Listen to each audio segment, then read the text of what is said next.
Welcome back. Today we'll be unboxing this brand new Redcat Racing Gen 8 with the International Scout 2 body on it.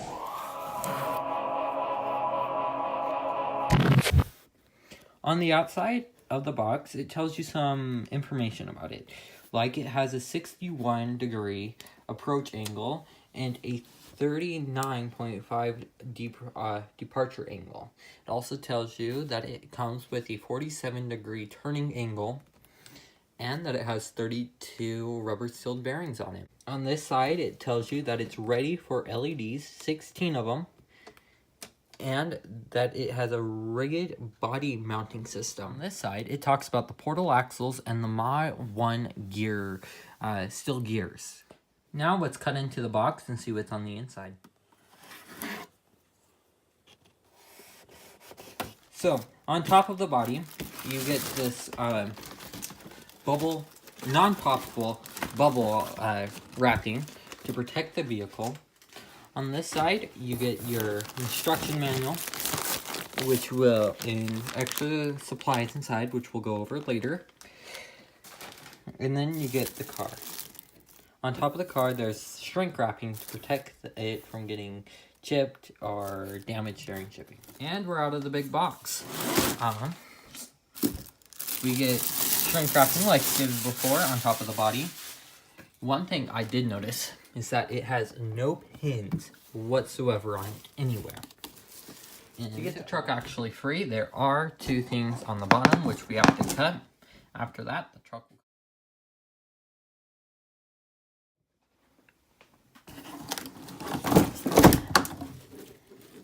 There's that. Now on the inside of this, you do get a spare tire. That memory foam's weird. And the controller over on this side. Rather than that, the box in the box, you do get the Gen 8, like expected, a 2.4 radio, a spare tire, and the instruction at the outside of this truck. So, with the front, you do get a cutout radiator grill, a grill with a radiator behind it, bucket lights ready for LEDs, D-rings, and a bumper already cut out for a winch. You get folding mirrors on the body. This will help prevent it for breaking off and rollovers. One strike that I did realize is that it does not come with clear windows. That may bother some people, but for me, it doesn't really matter. And then on the rear, you get more D-rings. And you get this cool bumper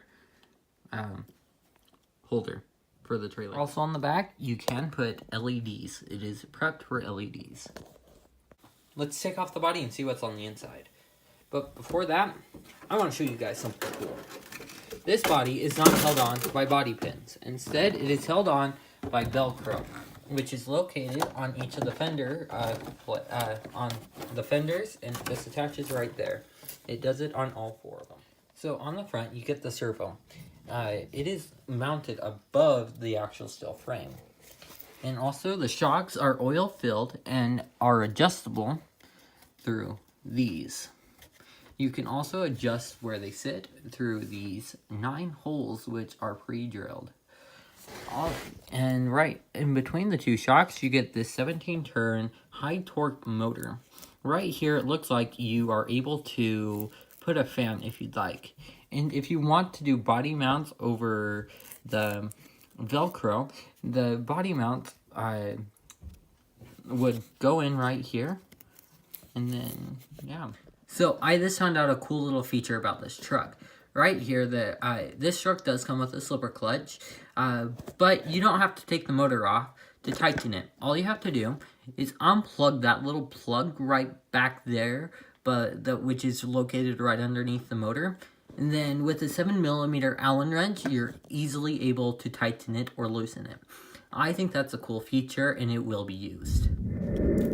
For ESC, you get a hubby wing like ESC, which has a Danes plug on it, and it can run up to a 3-cell LiPo.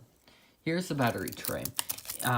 You can easily fit a bigger pack, I'm going to run a 500,000 milliamp 2-cell in here, and it'll fit easily. Here's the receiver box.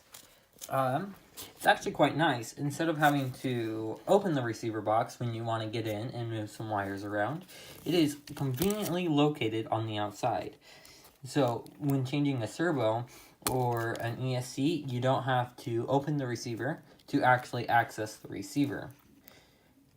And you're able to unplug and plug things in and out like so.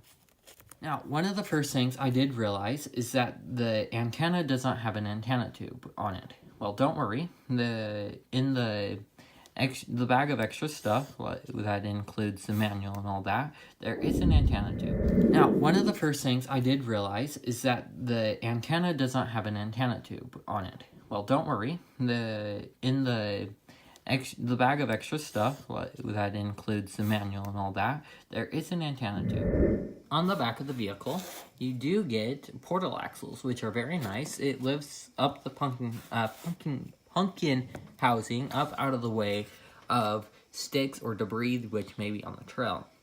On the rear, it does come with a 4-link suspension. On the front, you get a similar setup as the back, but this time it comes with a 3-link suspension instead of 4. Also, unlike the TRX4, this has a centered differential case. Here is the controller that comes with the Gen 8. It is the Redcat RCR-2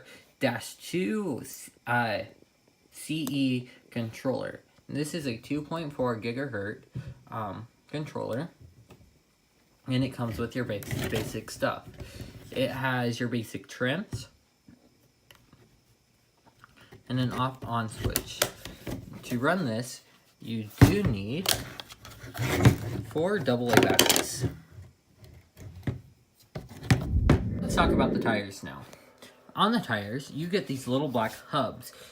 These hubs cover up the lug nuts, which are underneath. You get the instruction manual.